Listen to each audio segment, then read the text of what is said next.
with? only reason I get nervous going like, this algorithm does this, is because they are changing the algorithms like monthly at this point.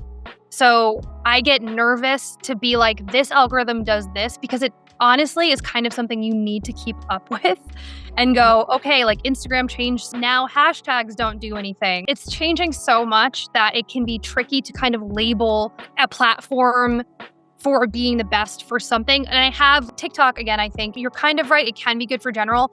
But again, I also think niche is good across the board. Niche is good because then you are finding your correct people. The more you're targeting a specific type of person that is the right type of person, that is the person that listens to your music or follows your content or engages with your creativity in a positive way, the better you're going to do. You're going to grow a community around yourself and your brand the more specific you are.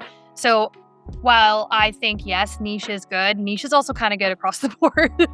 So I wouldn't hesitate.